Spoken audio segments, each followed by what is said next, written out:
قرآن مجید کی سورہ بنی اسرائیل اور 15ویں پارے کی ابتدا جس آیت کریمہ سے ہوتی ہے اس میں اللہ تعالیٰ نے نبی کریم علیہ السلام کے اس معجزے کا ذکر فرمایا ہے، معراج کا ذکر فرمایا ہے۔ بسم اللہ الرحمن الرحیم۔ سبحان الذی اسریٰ بعبدہ لیلا من المسجد الحرام الی المسجد الاقصی الذی بارکنا حولہ لنریہ من آیاتنا انہ هو السمیع البصیر۔ سبحان اللہ، ماشاءاللہ۔ یہ آیت کریمہ نبی کریم علیہ السلام کے معراج پر دلالت کرتی ہے۔ اب مختصر وقت میں معراج کا کیا بیان کروں، معراج پر کیا گفتگو کروں 15-20 منٹ میں۔ یہ اتنا عظیم معجزہ ہے اور اتنا اس میں بیان ہے کہ زندگیاں گزر جاتی ہیں، عمریں گزر جاتی ہیں اور بیان نہیں ہو پاتا۔ آیت کریمہ کا ترجمہ ملاحظہ فرما لیں۔ اللہ ذوالجلال نے آیت کا آغاز لفظ سبحان سے کیا، سبحان اللہ، جس کا مطلب ہے کہ پاک ہے وہ ذات۔ سبحان الذی، پاک ہے وہ ذات جس نے اسریٰ، سیر کروائی، بعبدہ، اپنے بندے کو، لیلاً، رات کے کچھ حصے میں، من المسجد الحرام الی المسجد الاقصی، مسجد حرام سے لے کر مسجد اقصی تک، الذی بارکنا حولہ، وہ مسجد اقصی جس کے ارد گرد ہم نے برکتیں رکھی ہیں، سبحان اللہ، لنریہ من آیاتنا، تاکہ ہم اپنے حبیب صلی اللہ علیہ وآلہ وسلم کو اپنی نشانیاں دکھائیں۔ انہ هو السمیع البصیر، بے شک وہ سننے والا، دیکھنے والا ہے۔ نبی کریم علیہ السلام کو جو معراج ہوئی وہ معراج رات کے وقت ہوئی۔ حالانکہ اللہ ذوالجلال چاہتا تو دن کی روشنی میں بھی بلا سکتا تھا، لیکن اللہ تعالیٰ نے رات کے وقت بلایا۔ سب سے پہلے تو معراج کے بارے میں اپنا عقیدہ دیکھ لیجئے کہ ہمارا عقیدہ معراج کے بارے میں کیا ہونا چاہیے، درست عقیدہ کیا ہے، کیونکہ معراج کے بارے میں مختلف عقیدے پائے جاتے ہیں، مختلف نظریے پائے جاتے ہیں، مختلف خیالات پائے جاتے ہیں۔ لوگ معراج کو اپنے اپنے نظریے کے مطابق، اپنی اپنی سوچ کے مطابق اور اپنی اپنی ذہنی وسعت کے مطابق، بلکہ یوں کہہ لیجئے کہ اپنی اپنی حضور علیہ السلام سے محبت کے مطابق دیکھتے ہیں۔ جس کی جتنی محبت اس نے اتنا مانا۔ معراج کے بارے میں لوگ یہ بھی کہتے ہیں کہ حضور علیہ السلام کو جو معراج ہوئی وہ خواب میں ہوئی، جاگتے ہوئے معراج نہیں ہوئی۔ خواب میں آپ کو مسجد حرام سے مسجد اقصی تک لے جایا گیا اور خواب میں آپ کو آسمانوں کی سیر کروائی گئی اور خواب میں آپ نے تمام مناظر دیکھے۔ ایک یہ عقیدہ ہے۔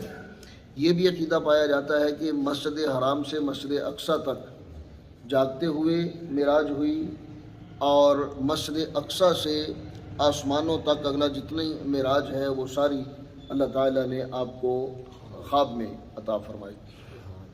تو یہ تمام نظریات غلط ہیں۔ حضور علیہ السلام کو معراج حضرت ام ہانی رضی اللہ عنہ، ان کے گھر سے لے کر واپس ان کے گھر تک، جہاں سے معراج شروع ہوئی وہاں سے لے کر واپس وہاں آنے تک، اس میں مسجد حرام بھی، مسجد اقصی بھی، اور پہلا، دوسرا، تیسرا، چوتھا، ساتواں آسمان بھی، سدرۃ المنتہا بھی، اس کے بعد عرش الہی تک، اور پھر مقام دنا فتح اللہ تک، فکان قاب قوسین تک، اور اس سے آگے او ادنا تک، سبحان اللہ، اور پھر جنت کی سیر، اور پھر تمام اللہ ذوالجلال کی نشانیوں کا ملاحظہ فرمانا۔ یہ تمام معاملات حضور علیہ السلام نے جاگتے ہوئے اپنے سر کی آنکھوں سے ملاحظہ فرمایا۔ سبحان اللہ، اس میں کچھ بھی سوتے ہوئے نہیں ہوا، اور یہی درست عقیدہ ہے۔ اس لیے کہ اگر خواب میں معراج ہو تو پھر کسی کو انکار کرنے کی ضرورت نہیں ہے، نہ کوئی انکار کرتا۔ یعنی حضور علیہ السلام جب صبح اٹھ کر لوگوں سے بیان کرتے کہ میں رات خواب میں مسجد اقصی گیا ہوں، وہاں سے پھر آسمانوں کی سیر کی ہے، پھر میں نے ساری کائنات کو ملاحظہ کیا ہے، جنت و دوزخ کو دیکھا ہے، جنتیوں کو دیکھا ہے، دوزخیوں کو دیکھا ہے، اور جہنم والوں کے جہنم میں جانے کے اسباب کو دیکھا ہے، جہنم میں انہیں ملنے والی سزاؤں کو دیکھا ہے، اور پھر میں واپس آیا ہوں۔ تو مجھے بتائیے کہ کوئی انکار کرتا؟ بھئی وہ تو کائنات کے سردار ہیں، وہ تو سید الانبیاء ہیں، امام الانبیاء ہیں صلی اللہ علیہ وآلہ وسلم۔ اگر کوئی عام آدمی بھی کہے کہ میں خواب میں آسمانوں کی سیر کر کے آیا ہوں تو کوئی انکار نہیں کرے گا کہ ٹھیک ہے بھائی خواب ہی ہے۔ تو خواب ہوتا تو کوئی انکار نہ کرتا، لیکن آپ نے دیکھا کہ مشرکین مکہ نے انکار کیا، کفار مکہ نے انکار کیا، بلکہ یہاں تک کہ جو نو مسلم تھے جن کا ایمان ابھی پختہ نہیں ہوا تھا، جن کے ایمان نے ابھی دل میں قرار نہیں پکڑا تھا، ان مسلمانوں نے بھی انکار کیا اور مرتد ہو گئے۔ حضور علیہ السلام کا یہ معجزہ سن کر، معراج کا سن کر وہ مرتد بھی ہو گئے۔ کیوں کہ نبی کریم علیہ السلام نے ارشاد فرمایا کہ میں سو رہا تھا، جبرائیل نے آ کر مجھے جگایا، سبحان اللہ، اور مجھے جگا کر براق کی سواری پیش کی اور پھر مجھے ساری سیر کروائی گئی۔ تو معراج کے بارے میں درست عقیدہ یہی ہے کہ حضور علیہ السلام کو اللہ تعالیٰ نے جاگتے ہوئے یہ سارا اعجاز عطا فرمایا۔ اور پھر معراج پر جو نص ہے قرآن مجید کی، جو نص قطعی ہے، عبارت النص ہے، وہ یہ آیت کریمہ ہے، اور اس آیت میں مسجد حرام سے مسجد اقصی تک کا ذکر ہے۔ اس کے بعد جو آسمانوں کی سیر ہے، سدرۃ المنتہا تک جانا، اور پھر اس سے آگے اللہ عز الجلال کا دیدار کرنا، اس سارے معراج کا ذکر سورۃ النجم میں ہے۔ سورۃ النجم کی جو ابتدائی آیات ہیں، وَالنَّجْمِ إِذَا هَوَىٰ مَا ضَلَّ صَاحِبُكُمْ وَمَا غَوَىٰ وَمَا يَنطِقُ عَنِ الْهَوَىٰ إِنْ هُوَ إِلَّا وَحْيٌ سبحان يُوحَىٰ اللہ، عَلَّمَهُ شَدِيدُ الْقُوَىٰ ذُو مِرَّةٍ فَاسْتَوَىٰ وَهُوَ بِالْأُفُقِ الْأَعْلَىٰ اللہ اللہ، دَنَا فَتَدَلَّىٰ سبحان اللہ، فَكَانَ قَابَ قَوْسَيْنِ أَوْ أَدْنَىٰ۔ میں کہا کرتا ہوں کہ معراج شریف شروع کہاں سے ہوئی یہ تو سبھی جانتے ہیں۔ معراج شریف جہاں سے شروع ہوئی وہ تو سبھی جانتے ہیں کہ حضرت ام ہانی کے گھر سے، مسجد حرام سے شروع ہوئی۔ البتہ یہ کہاں تک ہوئی، اس کی انتہا کیا ہے، یہ کوئی نہیں جانتا۔ اس لیے کہ اللہ عز الجلال نے جو لفظ بیان فرمایا فَكَانَ قَابَ قَوْسَيْنِ أَوْ أَدْنَىٰ، کہ وہ اتنا قریب ہوئے جیسے دو کمانیں آپس میں ملتی ہیں۔ اور دو کمانوں کے ملنے کا جو ذکر فرمایا اللہ تعالیٰ نے وہ یہ ہیں، اس طرح یہ کمان کی شکل ہے اور دو کمانیں آپس میں اس طرح ملتی ہیں، یہ مل گئی۔ اور یہ عرب کا ایک رواج تھا، عرب میں ایک رسم تھی کہ جب دو قبیلوں کا آپس میں کوئی ایک دوسرے کا حلیف ہوتا، کوئی ایک دوسرے کا دوست بنتا، دو قبیلوں کی آپس میں صلح ہوتی، تو دونوں قبیلوں کے سردار اپنی اپنی کمان لے کر دونوں کمانیں ساتھ ملاتے اور پھر ان دونوں کمانوں کو ساتھ ملا کر اپنی اپنی کمان سے ایک ایک تیر چلاتے، اور اس سے مراد یہ اعلان ہوتا تھا کہ آج سے اس کا دشمن میرا دشمن ہے، اس کا دوست میرا دوست ہے، میرا دشمن اس کا دشمن ہے اور میرا دوست اس کا دوست ہے۔ یہ اعلان کرنا مقصود ہوتا تھا، یہ بتانا مقصود ہوتا تھا۔ تو اللہ عز الجلال نے قاب قوسین کا ذکر کر کے، دو کمانوں کا ملنا یہ ذکر کر کے اس میں اشارہ یہ دیا کہ میرے محبوب کا دشمن میرا دشمن ہے اور میرے محبوب کا دوست میرا دوست ہے۔ وَمَن يُطِعِ الرَّسُولَ فَقَدْ أَطَاعَ اللَّهَ، جس نے میرے محبوب کی مان لی اس نے میری مان لی، جس نے میرے محبوب کی اطاعت کر لی اس نے میری اطاعت کر لی، جس نے میرے محبوب سے دوستی کر لی اس نے مجھ سے دوستی کر لی۔ تو یہ دو کمانوں کا ذکر فرمایا، فَكَانَ قَابَ قَوْسَيْنِ أَوْ أَدْنَىٰ۔ آگے جو او ادنا کا لفظ ہے اس کا معنی ہے یا اس سے بھی زیادہ قریب، اس سے بھی زیادہ قریب، یعنی دو کمانوں کے ملنے کے برابر اس طرح، یا اس سے بھی زیادہ قریب۔ اب یہ جو اس سے بھی زیادہ قریب ہے اس نے معراج کی منزل کا تعین نہیں ہونے دیا کہ حضور علیہ السلام کتنا قریب ہوئے، اللہ عز الجلال نے اپنے حبیب صلی اللہ علیہ وسلم کو کتنا نوازا، یہ اللہ جانتا ہے یا اللہ کے محبوب صلی اللہ علیہ وسلم جانتے ہیں. تو کوئی نہیں جانتا کہ معراج کہاں تک ہوا، کتنی منزل ملی، کتنا قرب ملا، یہ اللہ ذوالجلال جانتا ہے. تو معراج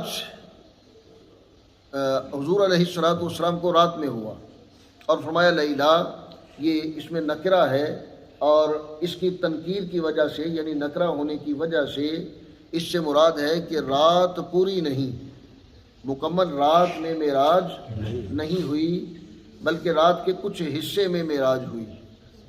رات کے کچھ حصے میں معراج ہوئی. اب وہ کچھ حصہ کتنا تھا؟ یعنی رات کا ایک پہر، یا رات کے 2 پہر، یا رات کے 3 پہر، رات کا 1/4 حصہ، یا رات کا 1/3 حصہ، وہ کتنا حصہ تھا، کتنا وقت تھا رات کا جس میں معراج ہوئی. تو رات میں سیر کروانے کا جو ایک مقصد، ایک حکمت یہ تھی کہ صدیق اور زندیق دونوں علیحدہ علیحدہ ہو جائیں، پتہ چل جائے کہ صدیق کون ہے اور زندیق کون ہے، پتہ چل جائے کہ سچا کون ہے اور جھوٹا کون ہے، پتہ چل جائے کہ مصدق کون ہے اور مکذب کون ہے، یا پتہ چل جائے کہ میرا اپنا کون ہے اور پرایا کون ہے. اللہ ذوالجلال نے رات کو سیر اس لیے کروائی. جب واپس آ کر حضور علیہ الصلوۃ والسلام نے بتایا، لیکن دن کے وقت اگر معراج ہوتی، جبرائیل علیہ السلام آتے تو سبھی دیکھتے کہ جبرائیل آیا ہے، اور براق کی سواری پیش کی جاتی، سبھی دیکھتے کہ براق آیا ہے، حضور علیہ الصلوۃ والسلام براق پر جلوہ فرما ہوئے ہیں، اور پھر براق آسمانوں کی طرف اڑا ہے. تو سبھی جب اپنی آنکھوں سے دیکھ لیتے تو پھر کون انکار کرتا؟ کیسے پتہ چلتا کہ کون ماننے والا ہے کون نہیں ماننے والا؟ ماننا یہ ہے اور ماننے کی حقیقت یہ ہے کہ دیکھا بھی نہ ہو، سنا بھی نہ ہو، تجربہ بھی نہ ہوا ہو، مشاہدہ بھی نہ ہوا ہو، صرف کہا جائے اور مان لیا جائے. ماننا یہ ہے. علم الغیب پر ایمان رکھنا، چھپے ہوئے پر ایمان رکھنا، ماننا یہ ہے. دیکھ کر مانا، آزما کر مانا، مشاہدہ کر کے مانا، تو یہ کیا مانا ہوا؟ تو حضور علیہ الصلوۃ والسلام جب معراج سے واپس آئے تو آپ نے پھر آ کر بتایا کہ میں نے اس طرح اللہ تعالیٰ نے مجھے سیر کروائی. تو فوراً کافروں نے انکار کر دیا، مشرکوں نے انکار کر دیا، بلکہ وہ اتنے خوش ہوئے یہ واقعہ سن کر، واقعہ معراج سن کر وہ اتنے خوش ہوئے، کہنے لگے لو اب تو جو مانتے تھے وہ بھی نہیں مانیں گے، جو ایمان لائے تھے اب وہ بھی پھر جائیں گے. اتنا بڑا جھوٹ، نعوذ باللہ من ذالک. وہ کہتے تھے کہ اتنا بڑا جھوٹ، الیاذ باللہ تعالی، کہ اتنے رات کے کچھ حصے میں اتنی طویل سیر یہ تو ہو ہی نہیں سکتی. تو انہوں نے پھر حضرت ابو بکر صدیق رضی اللہ تعالیٰ بھاگے بھاگے ان کے پاس پہنچے کہ سب سے پہلے ان کے یار کو پکڑو، سب سے پہلے وہ نعوذ باللہ انکار کریں. تو انہوں نے جب جا کر پوچھا کہ کیوں ابو بکر کیا کہتے ہو؟ اگر کوئی بندہ کہے کہ میں رات کو جاگتے ہوئے رات کے کچھ حصے میں یہاں سے مسجد اقصیٰ گیا، پھر وہاں سے آسمانوں کی سیر کی اور واپس آیا تو کنڈی بھی ہل رہی تھی، پانی بھی چل رہا تھا، بستر بھی گرم تھا، تمہارا کیا خیال ہے؟ ابو بکر صدیق کہنے لگے نہیں، ایسا نہیں ہو سکتا. یہ ایک رات کے حصے میں ایسا کیسے ہو سکتا ہے؟ ظاہر ہے کہ ایک سفر ہے، اس کے لیے وقت چاہیے. کہا پھر تمہارے یار نے یہی کہا ہے، جسے تم نبی کہتے ہو انہوں نے یہی کہا ہے. تو حضرت ابو بکر صدیق رضی اللہ تعالیٰ عنہ نے ایک لمحے کا بھی توقف نہیں فرمایا، فوراً فرمانے لگے کہ اگر میرے آقا نے یہ کہا ہے تو پھر سچ ہے، اگر انہوں نے یہ فرمایا ہے تو پھر ایسا ہی ہوا ہے. تو انہوں نے فرمایا ہے. پوچھا گیا بعد میں کہ ابو بکر تو نے کیسے فوراً کیسے کہہ دیا کہ واقعی معراج ہوئی ہے اور واقعی یہ ساری سیر ہوئی ہے، فوراً تم نے کیسے کہہ دیا؟ تو کہنے لگے ہم نے اللہ کو دیکھا ہے. جن کے کہنے پر ہم نے اللہ ذوالجلال کو مان لیا، جن کے کہنے پر ہم نے فرشتوں کو مان لیا، جن کے کہنے پر ہم نے جنت کو مان لیا، ہمارے جتنے ایمان کے ارکان ہیں تمام کو مان لیا. قیامت کس نے دیکھی ہے؟ یوم حساب کس نے دیکھا ہے؟ تو جن کے کہنے پر ہم نے سب کچھ مان لیا، ہمارا ایمان ہے کہ اس زبان اقدس سے جو بھی نکلے گا وہ سچ نکلے گا. اللہ ذوالجلال نے فوراً جبرائیل کو بھیجا اور کہا سماک اللہ الصدیق اے ابو بکر آج سے اللہ تعالیٰ نے تیرا نام صدیق رکھ دیا. سبحان اللہ. یہ صدیق لقب اللہ تعالیٰ نے دیا ہے حضرت ابو بکر بن ابی قحافہ رضی اللہ تعالیٰ عنہ کو. یہ اللہ تعالیٰ نے نام دیا صدیق، سبحان اللہ. تصدیق کرنے والا، سچ بولنے والا. اور صدیق کہتے ہیں ہمیشہ سچ بولنے والا. اتنا سچ بولنے والا، اتنا سچ بولنے والا کہ سچائی جس کی فطرت کا حصہ بن جائے، سچائی جس کی پہچان بن جائے، اسے صدیق کہتے ہیں. تو رات میں معراج کی ایک حکمت یہ تھی کہ کافروں کا اور مومنوں کا پتہ چل جائے، صدیقوں کا اور زندیقوں کا پتہ چل جائے، ابو جہل کا اور ابو بکر کا فرق ہو جائے، پتہ چل جائے کون ماننے والا ہے کون نہیں ماننے والا. اور دوسری حکمت یہ بھی ہمارے بزرگوں نے بیان فرمائی، ہمارے اکابرین نے بیان فرمائی کہ عام طور پہ رات جو ہے یہ تنہائی کا وقت ہوتا ہے. ظاہر لوگ آرام کر رہے ہوتے ہیں، سو رہے ہوتے ہیں. رات آرام کرنے کے لیے ہوتی ہے، سکون لینے کے لیے ہوتی ہے. لوگ سو رہے ہوتے ہیں اور جو اہل محبت ہوتے ہیں ان کے وصال کا وقت ہوتا ہے. تو اللہ عز و جلال نے رات کا تعین اس لیے فرمایا کہ محب اور محبوب رات کی تاریکی میں ہی ملتے ہیں. لہذا پتہ چل جائے کہ یہ رات میں اللہ عز و جلال نے اپنے محبوب صلی اللہ علیہ وسلم کو یاد فرمایا اور محبوب کریم علیہ الصلوۃ والسلام اپنے محب سے ملنے عرش الہی پر گئے اور اللہ کے محبوب صلی اللہ علیہ وسلم میں ملاقات ہوئی. اب یہ ملاقات نبی کریم علیہ الصلوۃ والسلام نے اپنے سر کی آنکھوں سے اللہ عز و جلال کا دیدار کیا. حضور علیہ الصلوۃ والسلام کے سوا پوری کائنات انسانی میں کسی نے اللہ عز و جلال کو نہیں دیکھا، آج تک تو نہیں دیکھا. قیامت کے دن دیکھیں گے، جس کا ذکر قرآن مجید میں ہے. قیامت کے دن دیکھیں گے. تو نبی کریم علیہ الصلوۃ والسلام کے اس دیکھنے کا ذکر بھی قرآن مجید میں موجود ہے. ما کذب الفؤاد ما رأى افتمارونه على ما يرى لقد رأى ولقد رآه نزلة أخرى. یعنی دو بار اللہ عز و جلال کو حضور علیہ الصلوۃ والسلام نے دیکھا. اور خاص طور پہ وہ جو حضرت موسیٰ علیہ السلام سے ملاقات ہوئی واپسی پر موسیٰ علیہ السلام سے ملاقات ہوئی تو موسیٰ علیہ السلام نے پوچھا کہ اللہ عز و جلال سے مل کے آ رہے ہیں آپ، تحفہ کیا دیا اللہ نے؟ سبحان اللہ. اللہ تعالیٰ نے کیا تحفہ کیا دیا؟ تو کیا فرمایا حضور علیہ الصلوۃ والسلام نے کہ اللہ تعالیٰ نے مجھے نمازوں کا تحفہ دیا ہے. سبحان اللہ. پوچھا کتنی نمازیں دی ہیں؟ فرمایا 50 نمازیں دی. اب دیکھیں تحفہ جتنا کثیر ہو اتنا اچھا لگتا ہے.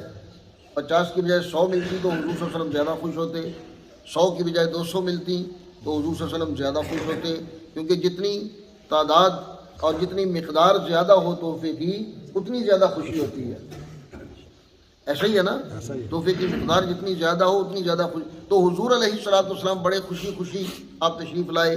تو موسیٰ علیہ السلام کو جب بتایا تو وہ عرض کرنے لگے کہ یا رسول اللہ صلی اللہ علیہ وسلم، آپ کی امت اس تحفے کی قدر نہیں کر سکے گی، 50 نمازیں نہیں پڑھ سکے گی.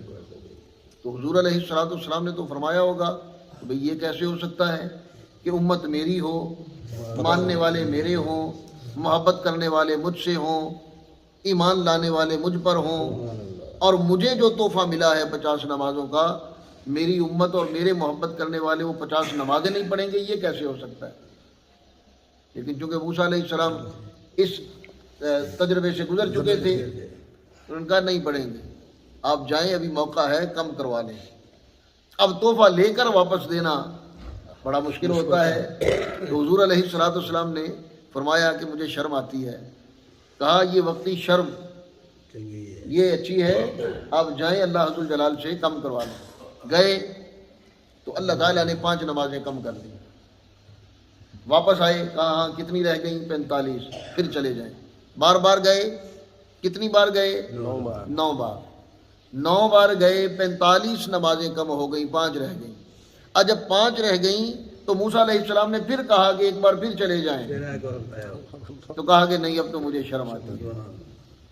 تو وہ جو اللہ تعالیٰ معاف فرمائے، کہا کرتے ہیں کہ اگر ایک بار اور چلے جاتے تو نعوذ باللہ جان چھوٹ جاتی.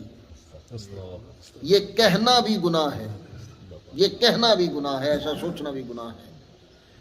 تو حضرت موسیٰ علی نبینا وعلیہ الصلوۃ والسلام آپ جب کوہ طور پہ جایا کرتے تھے اللہ تعالیٰ سے کلام کرنے کے لیے، موسیٰ علیہ السلام اللہ تعالیٰ سے ہم کلام ہونے کے لیے کوہ طور پر جاتے تھے، تو وہاں انہوں نے جب کہا ربی ارنی انظر الیک، اے مولا میں نے تیرا کلام سنا، تیری آواز سنی، تجھ سے بات چیت کی، بڑا سکون ملا، بڑی راحت ملی، میرا جی چاہتا ہے کہ تجھے ایک نظر دیکھوں، مجھے ایک نظر اپنا جلوہ دکھا. کہتے ہیں کہ موسیٰ علیہ السلام نے 9 مرتبہ کہا تھا کہ یا اللہ مجھے اپنا جلوہ دکھا، ربی ارنی انظر الیک، ربی ارنی انظر الیک، 9 بار کہا تھا. اور حضور علیہ الصلوۃ والسلام 9 بار اللہ حضور جلال کو دیکھ کر آئے، اور موسیٰ علیہ السلام نے 9 بار ان آنکھوں کو دیکھا جنہوں نے اللہ کو دیکھا. سبحان اللہ. یہ حکمت تھی. اور میں یہ کہتا ہوں کہ اللہ حضور جلال نے جو 50 نمازیں دیں، اللہ تعالیٰ تو سب جاننے والا ہے، اس سے تو کوئی چیز پوشیدہ نہیں ہے، کچھ بھی چھپا ہوا نہیں ہے. اللہ تعالیٰ نے جو 50 نمازیں دی تھیں وہ موسیٰ علیہ السلام کو بار بار ان آنکھوں کا دیدار کروانا مقصود تھا جن آنکھوں نے رب ذوالجلال کو دیکھا تھا. تو وہ حضور علیہ الصلوۃ والسلام کی آنکھوں میں بار بار دیکھا انہوں نے، اللہ حضور جلال کا دیدار ہوا، اور پھر کائنات کی سیر ہوئی.